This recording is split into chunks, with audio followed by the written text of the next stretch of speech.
Hi, friends. I hope you're having a wonderful day today. My name is BaileySarian, and I'd like to welcome you to the Library of Dark History. This is a safe space for all of the curious cats out there who think, hey, question mark, is history really as boring as it seemed in school? Oh, nay, nay. I mean, this is where we can learn together about all the dark, mysterious, dramatic stories our teachers never told us about. At least that's what I think I'm doing. I'm not sure yet. Anyways, hi, how's it going? Quarantine, it's given me a lot of free time, a lot of time to sit, think, reminisce on past experiences in my life. And I remember that my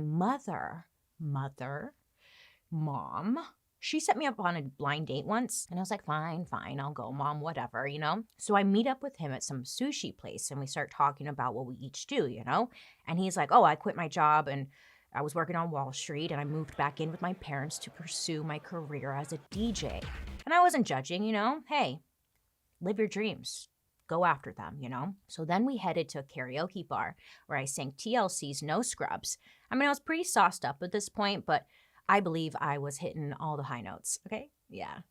But what I'm getting at is that I wish my mom would have maybe set me up with a wealthy president. I don't know. I hope his career as a DJ worked out, though. Anyways, what I'm getting at essentially is today's story, which is about a blind date with a wealthy president. I know. You see how I linked it together? I did. Welcome to my podcast. I link things together. Anyways, so blind date with a wealthy president, and then shit just takes a left-hand turn, no blinker, okay? And next thing you know, this woman, she's running the goddamn country. Oh, I know. I'm sure you didn't even know about this. First female president? I think so.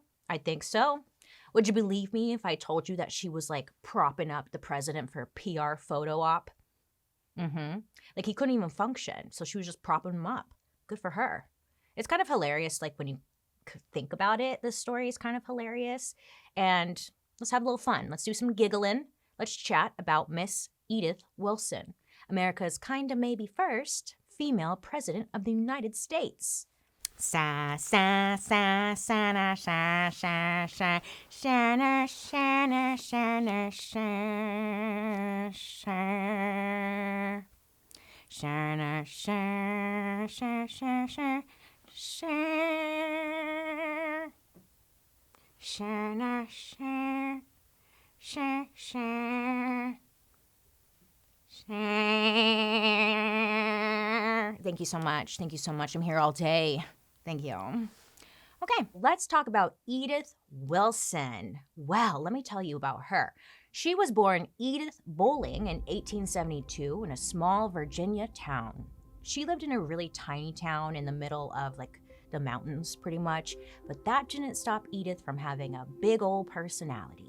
The biggest driving factor to this whole story is that Edith was full of opinions and she was fearless. And this was true even when she was a little kid.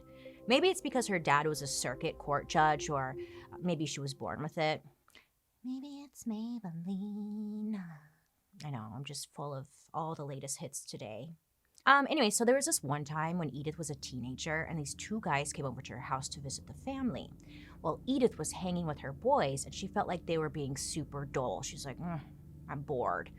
So she's like, hey, I dare you guys to both jump off the upstairs balcony, for entertainment. They were both like, okay, fine, and they probably just wanted to show off or impress her, I don't know.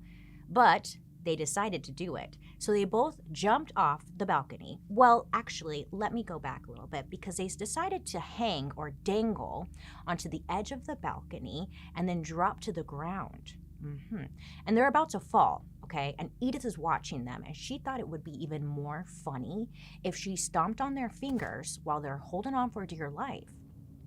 I know it kind of sounds like an episode of Murder Mystery Makeup, but nay, it is not.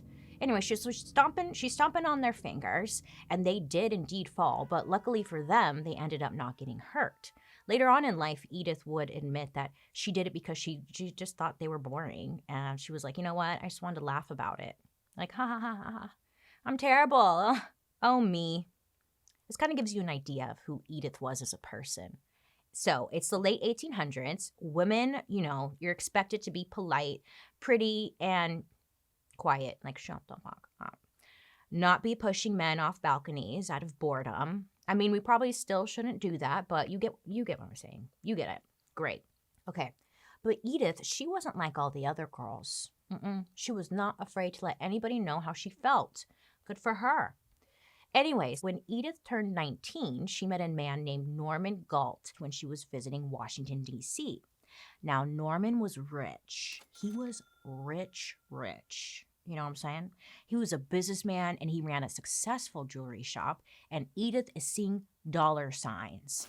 Yes, she is. She saw this as her opportunity to get the hell out of the tiny mountain town she was living in. So, Edith and Normie, that's so cute, Normie, they dated for years. No, they didn't. They dated for like 4 years specifically, okay? And then they decided to get married. Now, they were living the dream together, just being super rich. They would travel the world, go on lavish vacations, and just do whatever it is you do in the 1800s. But get this. Edith, she even had her own car at this point. This was a total flex on her neighbors because cars were only for rich people at this time, and she was showing off.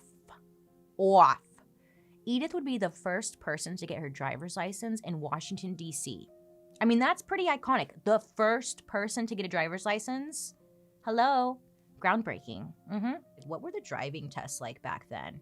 You know? Like, how'd they test driving? I don't know. Because Edith, she was like pretty known in the neighborhood to be a very bad driver. Yeah, it was said by the neighbors that she drove like an absolute madwoman. She was just all over the damn place. Edith probably thought that they were just jealous because she had a car. And not only that, like, she was driving the damn car. She wasn't a sidecar bitch, you know? She was a strong, independent woman, and you couldn't tell her nothing, okay? And people actually loved her for it. Snaps to you, Edith. Snaps to you. Unfortunately, though, happiness doesn't last forever, they say. And for Edith, only after 5 years of marriage, her sweet, rich husband, Normie Boo-Boo, he suddenly died, leaving Edith completely heartbroken. But the heartbreak wouldn't last forever because when he died, he left her a huge jackpot. Norman left Edith $125,000. And on top of that, he left her his jewelry shop, which today would be equivalent to over $4 million. You go, girl. You are set. She is set. So Edith is now 36 years old. She's a widow, but she's in charge of the jewelry shop, which was so successful it was named the Tiffany's of Washington. It was a place where like you wanted to go to be seen, but also to get the best of the best, okay? If you were there, you had money. You know what I'm saying? It was all about show and status, not so much about jewelry. Anyways, Edith didn't really have many friends in the area because she, unfortunately, was given the label as, quote, unquote, someone who had new money. Such a shame. Which was heavily frowned upon by the super wealthy. New money? Ew. That means you were a peasant once before. Dirty. So many people didn't want to associate with Edith, which honestly, I'm sure it was probably super lonely for her. So a friend of a friend was talking to Edith and was like, hey, you should meet my friend. Like, you guys have so much in common, you know? And she's like, tell me more. And she's like, okay, well, he lives in a super big house. There's like lots of natural lighting, super clean, super white. I mean, like really white. I mean, this guy is powerful and wealthy, but not only that, he's a sad boy. Just like you, Edith. Wealthy and sad. So Edith is like, ooh, tell me, who is this guy? I'm dying to know, you know? And that's when she was informed that his name was Woodrow Wilson, a.k.a. the President of the United States. Yeah. What a hookup, huh? Let's pause for an ad really quick, shall we? This episode is brought to you by Public Goods, the one-stop shop for sustainable, high-quality, everyday essentials made from clean ingredients at an affordable price. Hello? Oh, yeah. Oh, they've got everything. Oh, yes, they do. They literally have everything from coffee to toilet paper, okay? Shampoo to pet food. Whatever you need, it's there on Public Goods. Public Goods is your new everything store. Their items are thoughtfully designed for the conscious consumer. Public Good members can buy all of their premium essentials in one place and with one beautiful, streamless aesthetic. Oh, yeah. They search the globe to find clean, healthy, eco-friendly, and innovative products. I love cleaning products. Every time I buy a new cleaning product, I get so excited. I get like a rush, an adrenaline. I'm like, oh, I'm gonna go clean. It's just so exciting. But you know what I don't like? Dude, they smell like straight chemicals, right? Right? They do. And you're like, I'm probably like killing all my brain cells right now cleaning the shower. Yeah.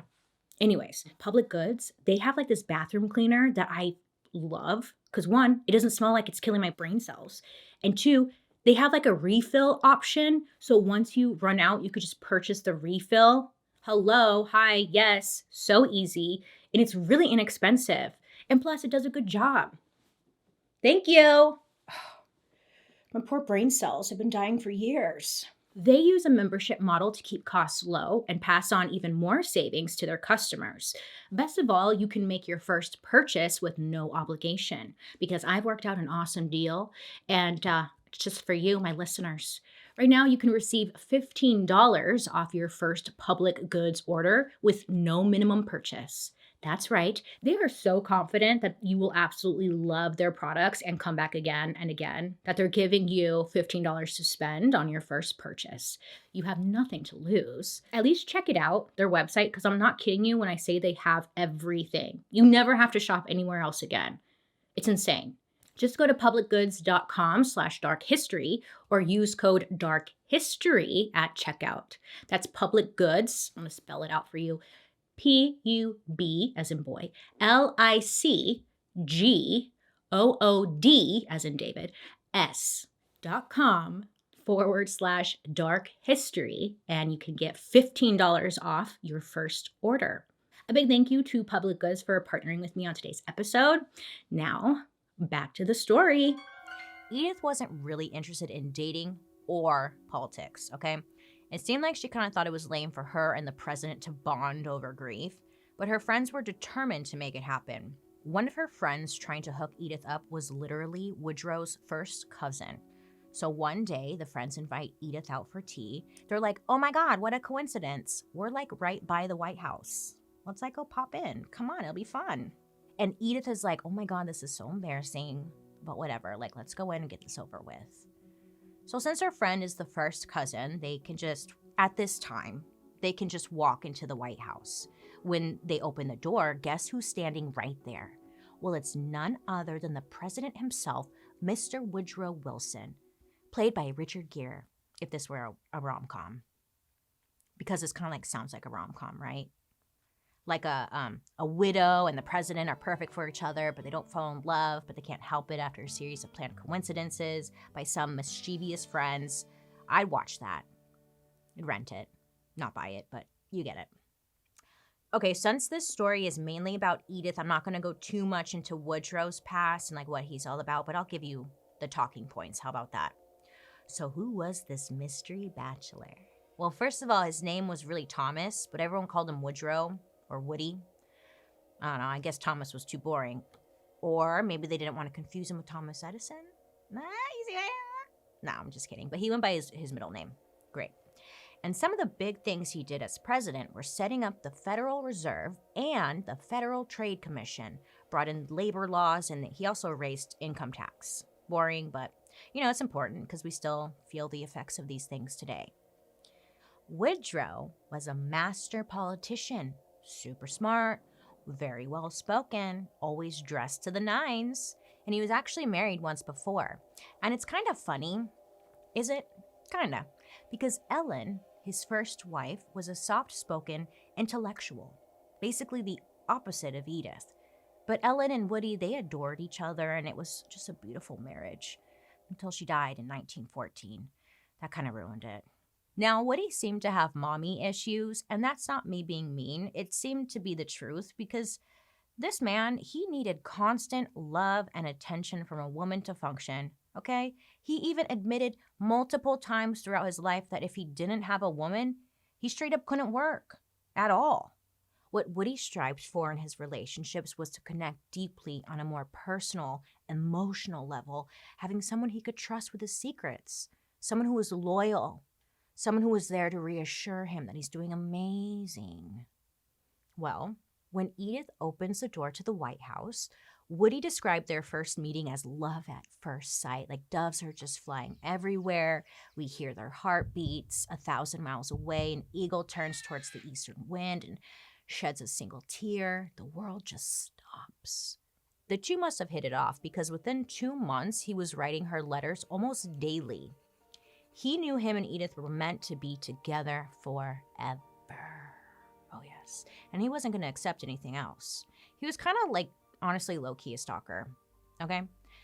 But Edith, she was kind of into him, okay? There were some red flags going on. I mean, he was really pushing Edith to get married, just saying the corniest shit in his letters.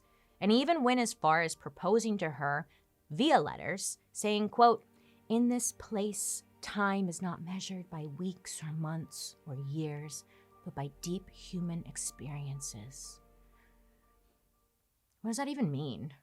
I don't know. Yeah, it's funny because she responded to his proposal by saying, "No, slow your roll, Mr. President. No." This didn't stop Woody, though. He would write letter after letter after letter to her to the point that he was neglecting his presidential duties. Duties? Duties? Okay. He wanted to see her every day and needed her to tell him that she loved him constantly. It's just a lot. It's just a lot, man. And I guess he did this with like multiple women throughout his life. And it was just honestly how he rolled. It's how he worked. He was a very passionate man, obsessive man, and he always seemed to get what he wanted. So by the summer of 1915, the two are still exchanging love letters. I think Edith had like given in a bit and was feeding into his kind words. But then Woodrow decided to take their relationship to the next level. Well, he started sending her official government papers and in return was expecting her to tell him what she thought about the issues at hand. Now, Edith honestly thought this was weird, okay? Because for starters, he's the president, but also they weren't married, you know? So, it's just she wasn't even a politician. He was just basically venting to her about all of his presidential issues.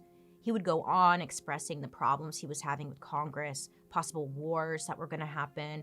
He was gossiping about his friends and enemies. Like, he was just giving her way too much info that legally a president should not be giving. It got to the point that he installed a private phone line between the White House and Edith's place so he could just like call her up and like get her thoughts on random high-level intel. He's like, beep, boop, boop, boop, boop. Hey, babe. Hey. Should I drop the bombs or no? He just trusted her. He trusted her so much. He's like, hey, Edith, like, can I send you these confidential messages? Just pretend you're me or something. I don't know. They won't know. And she's like, okay, sure. So she started to send and receive these confidential messages to and from European countries, pretending to be the president of the United States. They had no clue. They had no clue. They did not. It was like they were catfishing the world together, you know? But Edith did express that she felt kind of weird doing this. I mean, she didn't really understand why he was confiding in her like this. Again, she had zero background in politics, but he was constantly reassuring her and told her that she was just as fit to guide him as anybody else in his inner circle was. Now, Woody believed that even though his team was very smart, they weren't going to be as honest and transparent with him as Edith was. She was a fast-driving mountain woman and unfiltered. He loved that about her. Eventually, Edith learned how to decipher secret codes for him, and she actually really enjoyed doing it. She had a photographic memory, and she was a very quick learner, okay? And with all of this on her side, she started to enjoy the work she was doing. And even when Woody was being irrational, she felt comfortable enough to state her opinions on how the White House was doing certain things, you know. She was unafraid to tell him the blunt truth. Edith, she didn't like to sugarcoat anything, okay? And at this point, she really started opening up about everything to Woody. She even joked about how she would like to be Secretary of State, since technically she was like already doing his job. One time, Edith was talking to Woody about a former president she didn't like, and she was saying something like, oh, I would knock his dirty teeth out. Okay, look, in the olden days, saying something like, I want to knock his dirty teeth out from a woman, ooh, that was shocking words, okay? And she loved shocking Woody. He was like, oh my God, you filthy, dirty woman. She's like, I know. Talk dirty to me more, baby. Anyways, Woody would just laugh because he just really enjoyed this side of her. He loved it. So the two of them, they actually loved talking shit together because normally Woody was like way too nice. I mean, he had to be. He was the freaking president, okay? He couldn't just go out and be a douche. But behind closed doors, Edith got that little gossip girl to come right out of him, and he was spilling all that juicy info with her. He was like, oh my God, listen. Congress wants to make booze illegal. Oh, hilarious, because half of them were alcoholics. And then they would just like giggle and like, yay, all night. It's actually true though. You probably think I'm joking. No, the two of them would have slumber parties at the White House and like giggle all night. Facts, look it up. Or not, because I'm telling you, because I looked it up. Now we're going to pause for an ad break really quick. I'll be right back, I promise. Don't go anywhere. When was the last time you went shopping for clothes? I know. I can't even remember myself. Honestly, I've mentioned it time and time again. I don't know if you've caught this, but I absolutely despise shopping for clothes. Okay? It's stressful. It's stressful. 2, it's uncomfortable. You can't wear any makeup. You can't wear like tie-ons. You got to wear flip-flops because you got to be able to take those off. You got to wear comfy jeans to take on and off easily, right? You can't be going shopping looking cute because then it's like, it's so hard to get under. It's just so much work to like try stuff on. It's my worst nightmare, okay? Nothing fits right. It's not a good time, and I always turn into a sweaty mess. But that's where Stitch Fix comes in. Oh yes, they make it easy by doing all the work for you. So you can spend more time doing anything else other than looking for freaking clothes. Stitch Fix offers clothing that is hand-selected by expert stylists for your unique size, style, and most importantly, your budget, okay? So you get to try on pieces at home before you buy them, keep your favorites, and then send back the rest. Stitch Fix also gives you free shipping, which just makes the whole returns and exchanges part super easy peasy. There's no subscription required. Great. Stitch Fix has styles and clothing to fit any occasion for women, men, and kids. And plus, they ship all over the United States and are available in the UK as well. Love that. Try Stitch Fix once or set up automatic deliveries. You'll pay just a $20 styling fee for each box, which gets credited towards pieces you end up keeping. Get started today at stitchfix.com/darkhistory, and you'll get 25% off when you keep everything in your fix. That's stitchfix.com/darkhistory for 25% off when you keep everything in your fix. A big thank you to Stitch Fix for partnering with me on today's episode. Now let's get back to today's story. Well, Woody was ready to propose to Edith again in September of 1915. Now this time she said, yes, I do. I will. Woody was so excited he could hardly contain himself, and he went straight to the press to announce their engagement. And honestly, like, they were super thrilled for him, okay? The people really liked the president at this time, and they were heartbroken when his first wife died. So seeing him happy again, it just made everyone else happy. They're like, good for him. Good for him. So this is a side note, but I thought it was kind of fun to add. Okay, so remember the Thomas Edison story? We mentioned the invention of the motion picture camera. Yeah, okay, so you see, when word got out about the proposal to the media, the press decided to use this new invention to the fullest potential and go out following Edith, capturing her every move, just like her doing stuff. Essentially inventing the paparazzi. Yeah, super iconic moment in history. Wow. So they literally got like footage of Edith walking her dog or something, and the paparazzi's yelling at her like, Edith! Well, there's no sound at this time, but this is what I imagine. Edith, like, tell us about the proposal. And she's like, oh my God, what? I'm like, oh my God, what? And like, Edith, we love your shoes, Edith. And she was like, oh my God, thanks. Now, she said it weirded her out, but come on. I think she was loving it. She's like, oh my God, Oh my God. Stop it, you guys. She's just like posing while the video's being taken of her. She's like, oh my God, this is so weird, you guys. This is so weird. Thank you. Thank you for being jazzed for me. What I'm getting at is that the people were just excited, okay? And paparazzi was invented, and that's kind of cool. The end. Nah, just kidding. Because there's more of this story, shush. So, listen. Most people were excited for them, but not all people. You see, within Woody's inner circle, they were really worried about Woody getting married to like so soon after Ellen had died. They thought that the public would turn against him. I mean, who gets remarried so soon? It just wasn't a good look, you know? And there was one guy in particular who was not very fond of Miss Edith, okay? And that guy was Woody's closest advisor, Joe TUMULTY. Now, he didn't like Edith from the start. He thought she was a bit of an asshole. Honestly, he said it, not me. But she had a voice of her own, and she let it be heard. And you know how that makes men uncomfortable. None of these suggestions towards Woody mattered, though. You couldn't stop him from following his heart. Now, one of Joe's biggest concerns was that his marriage would hurt Woody's re-election chances, which in turn would mean that he would lose his job. But people are kind of saying behind Joe's back, like, you know, he really shouldn't be that worried about it because essentially she's already working his job as chief of staff.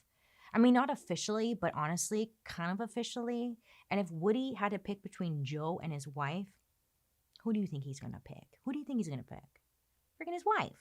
And Joe was pissed, okay? And he was like, I need to get rid of this problem that we're having. So Joe did his best to try and stop the whole wedding thing, and he told Woody the truth. He's like, look, I don't think it's a good idea to get married to Edith, period. Woody listened to Joe's words, but he took nothing to heart. He was madly in love with Edith and was going to marry her no matter what. But get this, because this is kind of funny. So Joe tells Woody this, and then Woody, he goes straight running to Edith, and he told her everything Joe said. The pure drama of it all. It's like the Real White House Wives of Washington, D.C. this Tuesday on Bravo. I'm just kidding, but I'd be interested. As you can imagine, Edith did not let this go, okay? She would constantly belittle him, calling Joe common, which is like a rich white lady way of calling someone a basic peasant bitch. He's common. You don't need to talk to that commoner, you know? That's fighting words.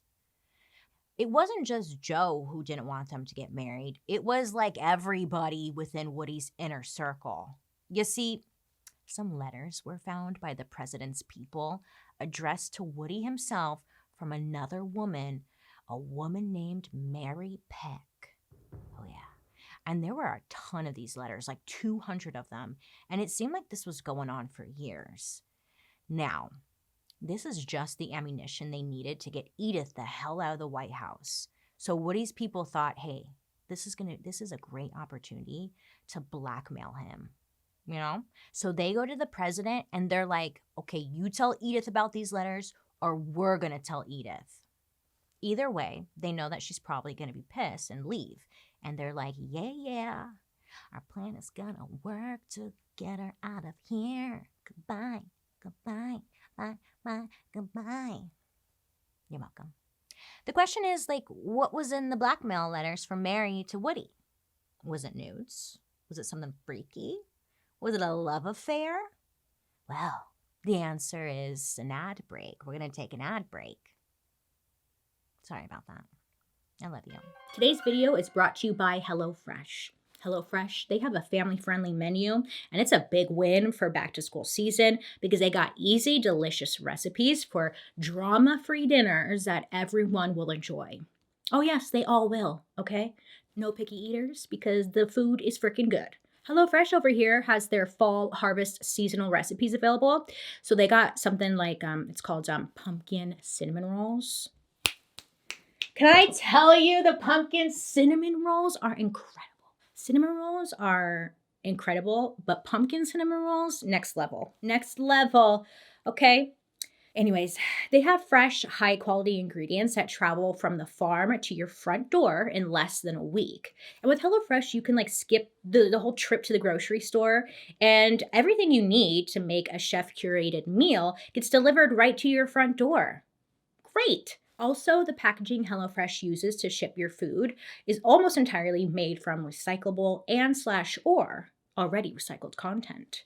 Also, HelloFresh offers the flexibility you need to easily customize your order on the app within just a few minutes. You can easily change your delivery day, food preferences, and also the plan size, or just skip a week whenever you need to or want to. Okay, let me tell you. Let me tell you, because I made the smoky apple chicken. Smoky apple chicken. Let me tell you, I never had something like smoky apple chicken. It doesn't, it's, I was like, smoky apple chicken. I don't know. I think it's a new favorite. Smoky apple chicken. It was so delicious. It's making my mouth water right now. It was so good. Me and Fernando, we just loved it. And it was, again, I've mentioned this time and time again. It's so easy to make, okay? And they constantly have us trying these new recipes and some stuff we honestly probably would have never tried before. And it's delicious. Plus, you get the recipe cards. So if you want to in the future make it again, you have the recipe to make it again in the future.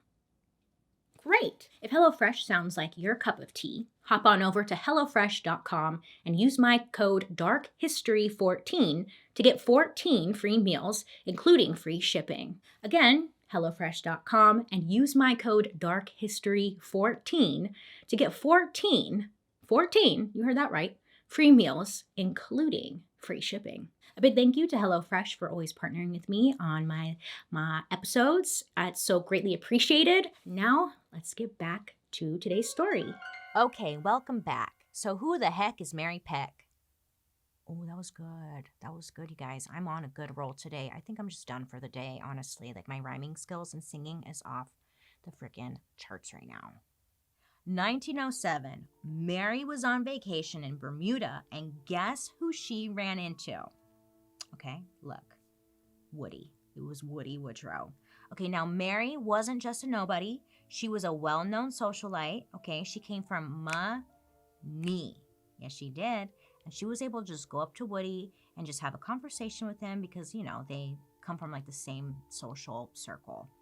And then they got along pretty damn great. They made jokes together and they're like, hey, we should keep in touch after our vacation.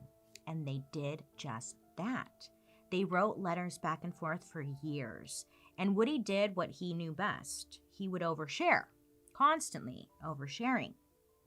He'd be like, hey, so I got this rash, you know, like you gotta see it, whoa. And they both were just very open and vulnerable with one another. Mary, she even opened up to Woody expressing how unhappy she was in her marriage. And when a woman opens up about how unhappy she is in a marriage, especially to the president, I'm sure we can agree that's not usually a good sign. And all of this was going on behind his first wife's back. After he met Mary, he kept going back to Bermuda every winter while his wife stayed home and painted. Now, historians debate if anything sexual was happening in Bermuda. But like, come on. You don't go on a 1,000-mile trip to meet a woman who's just your friend. Sure.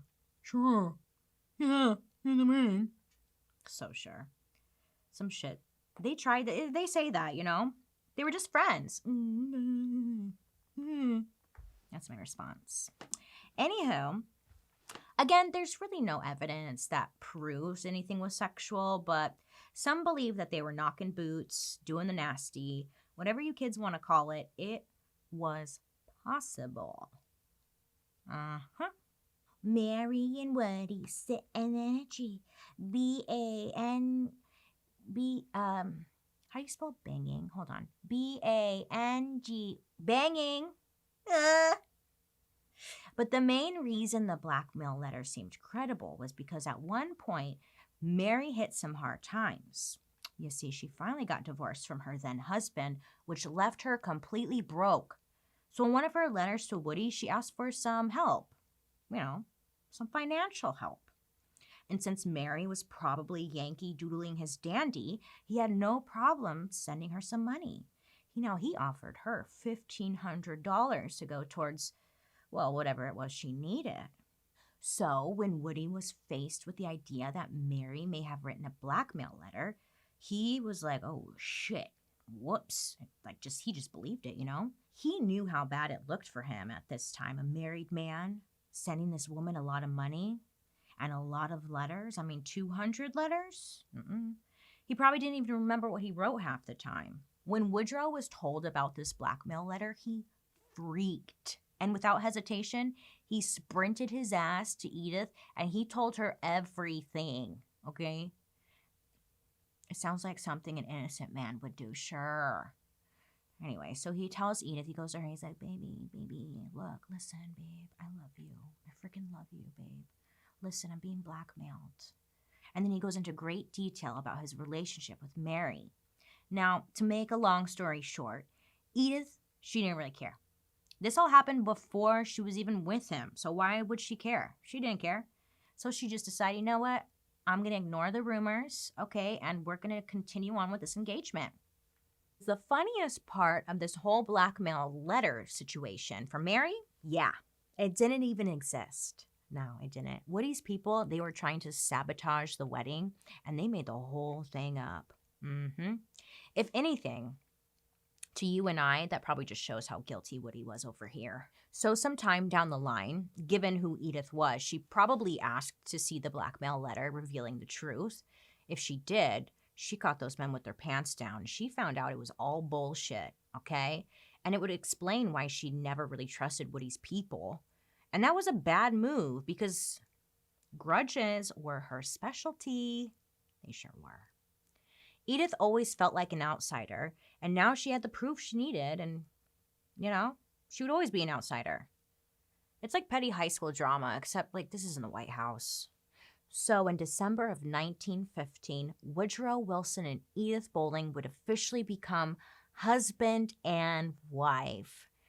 Shana, shana, shana, shana, shana, shana. You're welcome, you guys. I know. You love my voice. Anywho, Woody, he became one of 3 presidents to get married during his administration. Who were the other 2, you ask? I don't know. I didn't look that part up. I forgot. But he was one of 3.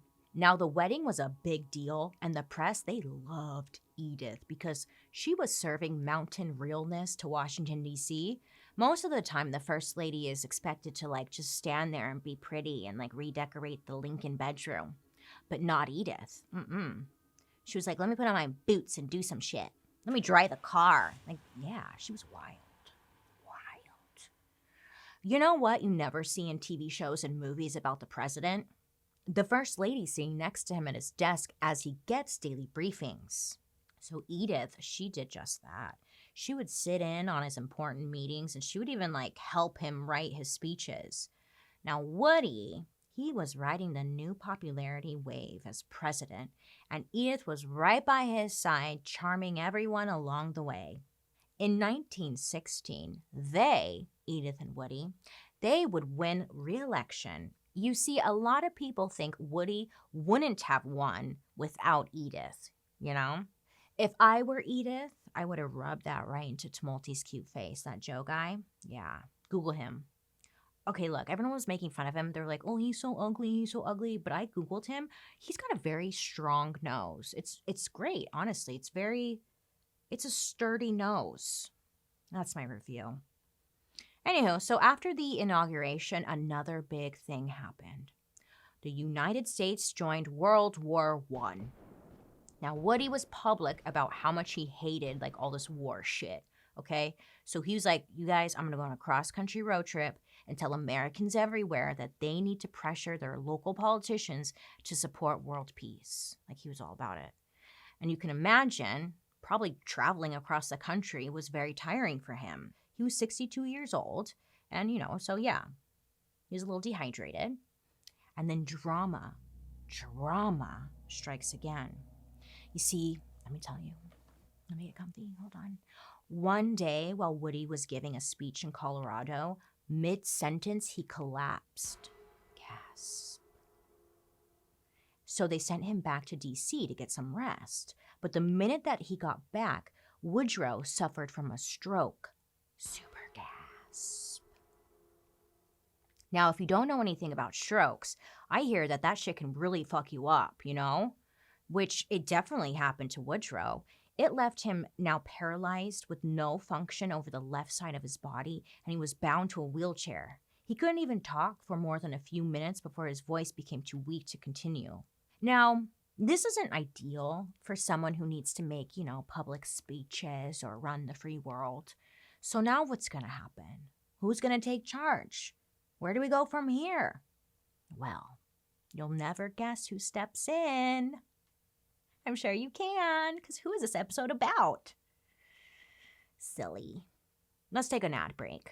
BRB. Today's episode is brought to you by Embark. Did you know that 72% of people, they don't know what kind of dog they have?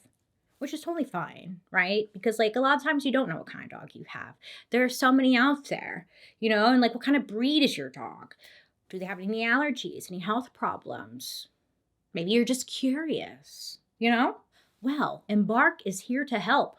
Embark is the only dog DNA test provider that gives dog owners the knowledge to understand their adorable little friends, not even friends, family members, because they are family.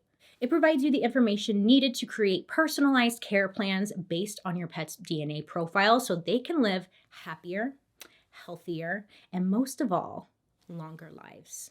Oh, yes. It was developed by PhDs and veterinarians, meaning Embark's breed and health kit provides the most accurate breed identification and any genetic health results. The kit comes to your door, and all you have to do is first of all, open up the box, right? There's a large Q-tip looking thing that comes in it, and you just swab your dog's mouth with it. I've mentioned this a couple times. I thought my dog, his name's Saint. Hey, Saint. I thought my dog was going to fight me every inch of the way, Sees me coming at him with this Q-tip looking thing. But he was such a good boy. He just sat there and he let me do it. He let me get some saliva. It was so easy. Anyways, not to brag, I know. But then you take the Q-tip and you put it back in the prepaid envelope, and they also give you prepaid shipping labels, and then you send it back to Embark. Now, it took a couple of weeks, and then I got Saint's results back, and surprise, surprise, he is 100% American Bully. Which honestly kind of sounded so aggressive. I was like, oh my God, he's not a bully. He is so nice. He's the sweetest dog I ever did see. Then I Googled what American Bully was, and I was like, oh yeah, sounds about right. That's right. I just know him as Saint. I don't know him as American Bully. You know what I'm saying? Anyways, with Embark's results, they break down their health, breed, traits like their body size, performance, coat traits. I mean, the list goes on. Also, they will tell you or inform you if they have any relatives out there. Aw, we learned that poor little Sainty over here. Sorry, he's in the other room. I hope he's not listening. Because I'm not trying to bash him or anything, but he's a little overweight, okay? I like to call him big boned, okay? He's thick boned. Nothing wrong with that. But it also informed us that his breed doesn't like to be in high atmospheres. Which may sound weird. I'm not taking him on a spaceship or anything, but I mean because we've been wanting to go to the mountains or something, right? And take Saint with us. But on this Embark's profile breakdown, it told us that his breed doesn't it's difficult to breathe at a high altitude. Who would have thought? I wouldn't have thought. I would have thought. Anyways, it also told us that Saint, his breed tends to have, their liver health tends to kind of be a bit rough. But it let us know that we need to monitor his liver health. But Saint's liver health is good. It's normal, which is great. I didn't even know dogs had a liver. Good to know. Good to know. Learn something new every day. Learn your dog's inner secrets with Embark, the highest rated dog DNA test. And right now, Embark has an offer on their breed and health kit for my friends listening. You can go to embarkvet.com to get free shipping and save $50 off your Embark breed and health kit with promo code DARKHISTORY. Visit embarkvet.com and use promo code DARKHISTORY to save $50 today. And then let me know what kind of breed you have. I'm just curious. A big thank you to Embark for partnering with me on today's episode. And now let's get back to today's story. And we're back. Okay, so Edith stood by her husband and she was taking care of him and his every need. Oftentimes she would speak for him, telling people what he thinks or what she thinks he wanted because, like I said, his voice would get pretty worn out.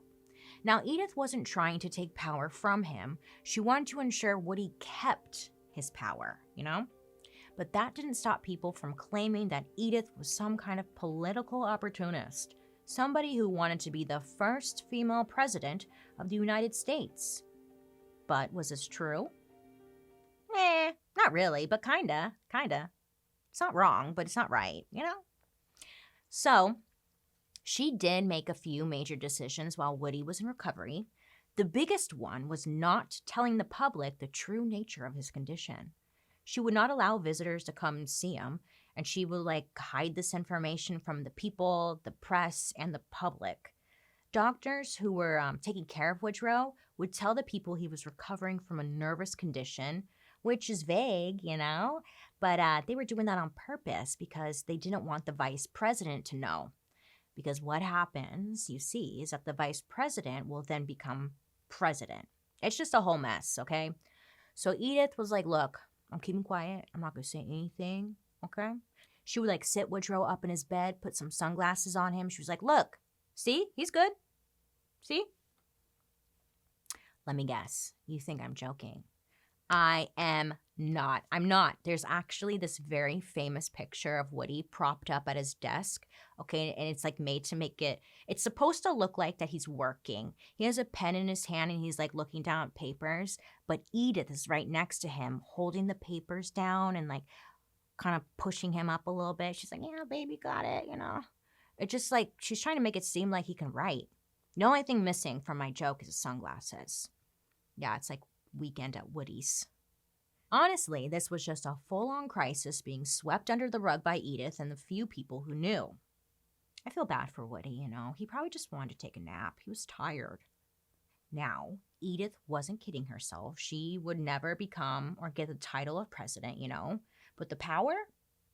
She was like, that's something I don't mind too much.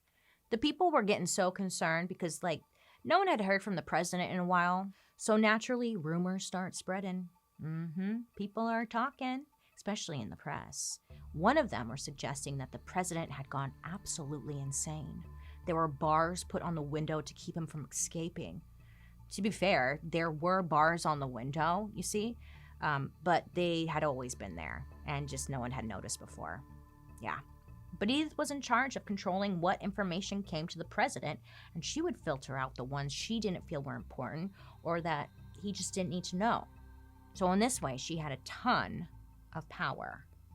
Now, whether it was power she was after or just taking care of her husband, she spent nearly all of her time in her husband's room just looking after him. The country was in need of a leader. I mean, we had just come out of World War I. Inflation and unemployment were high, and it just wasn't looking good for Woody. His doctors said that if he simply resigned, he would have no motivation to get better, right? But on the flip side, if presidential problems were too difficult for his weak mind to deal with, it could make his condition worse, technically. All this to say, Edith decides to take care of Woody in office and be the person to push his agenda forward without overexposing him to information. She was just trying to protect her husband, her man, you know? Just so happens that he was the leader of the free world. And if that meant she had to run the country, then so be it. So remember Joe Tumulty, Edith's enemy number 1 in the White House? Yeah, well, he's thinking something fishy's going on. He's like, you know what? I've been sending the president important letters, and nobody's answered them. That's a little weird. So, it's kind of unlike him. So Joe was like, you know what? I need to go see him, sit down, talk about it. And he realized that he hadn't seen the president in over a month. So he's like, you know what? Something's up. I'm going to find out. So what does he do? He puts pen to paper and writes Edith a letter demanding that the president sit down for a meeting with him. Show me the Woody. So finally, Joe's like, knock, knock, knock. I'm here to see the president. All 3 of them sat down and got to talking about how to best help the country. Now, Edith transcribed Woody's thoughts into a series of letters that were then given to the Congress to work out a few important decisions that were needing to be made ASAP, you know? Now, the thing is, these letters were very suspicious, a little suspicious to everybody who was reading them. Edith wasn't known for being a good writer, so everyone was like, this is signed Woodrow, but like, how sure are we that it's Woodrow? In one of the letters, okay, look, the word America was misspelled. So the thing about all of this is that there really wasn't any proof that, Edith was doing something illegal, so nobody can do anything about it. And there was no television or radio at this time, just newspapers. So Americans were super used to not seeing the president or really having any insight as to like what's going on. But Washington insiders, they knew something was up, okay? They knew better. They were just confused over why the president suddenly stopped responding to problems he used to be able to handle in the morning. Now months were passing and simple things were stacking up and things weren't getting done. There were tons of empty positions at the White House that were never filled, and 28 bills became law without the president's signature. Previous appointments the president had were being ignored or canceled just altogether, and if it's not clear to you by now, Edith was struggling with her new position, if you know what I mean. So again, the press, they are sniffing around, okay? They're spreading rumors as to what they think is going on in the White House.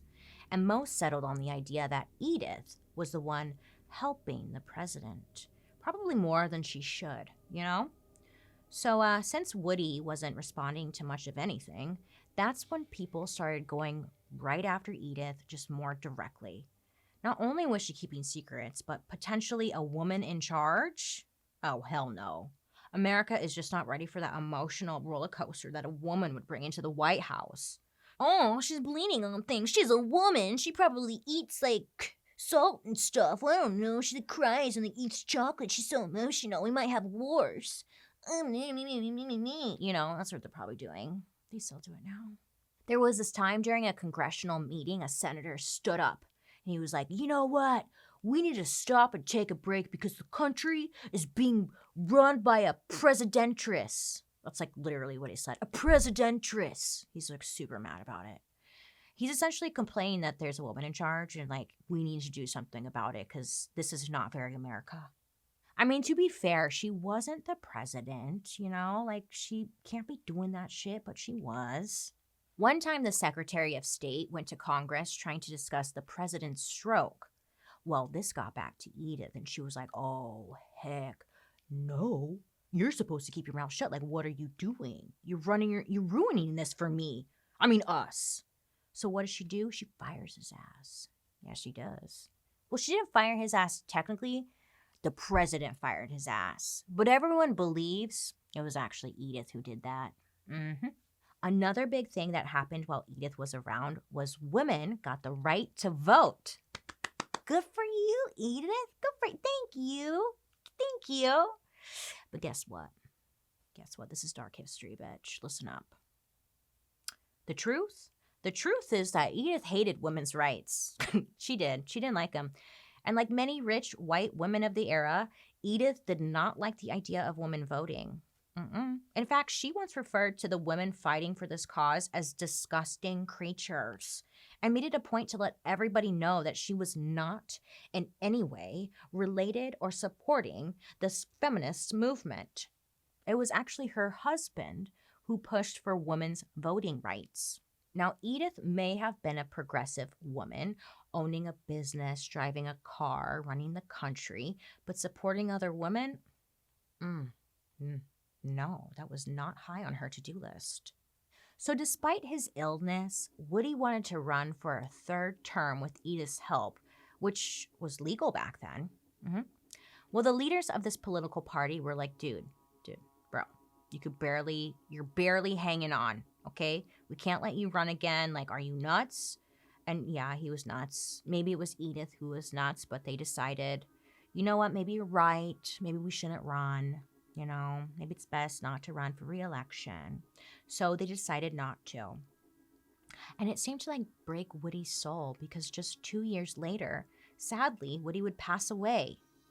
Now, for the rest of her life, Edith would be the protector of Woody's legacy and defend the work he did as president.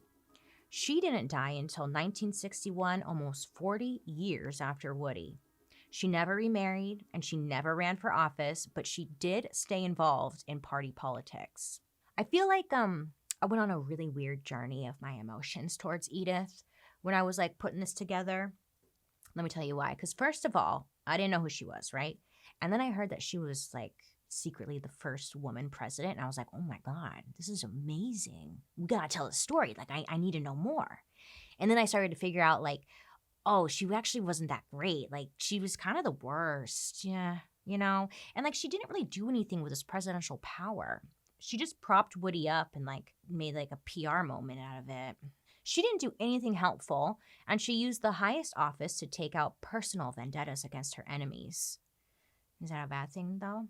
No. I mean, I'd probably do the same, honestly. Good for her. Instead of opening doors for other women to have power, she put a weird amount of like effort into preventing women from voting. Luckily, that didn't work. And I want to be really upset with her for totally blowing her chance at this, but you know, this is who she was. She totally winged it. And she tried her best, I guess.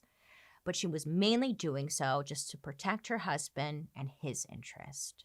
She knew him very well. He constantly poured his heart out to her before he got sick, and she was just doing what she thought was best for him.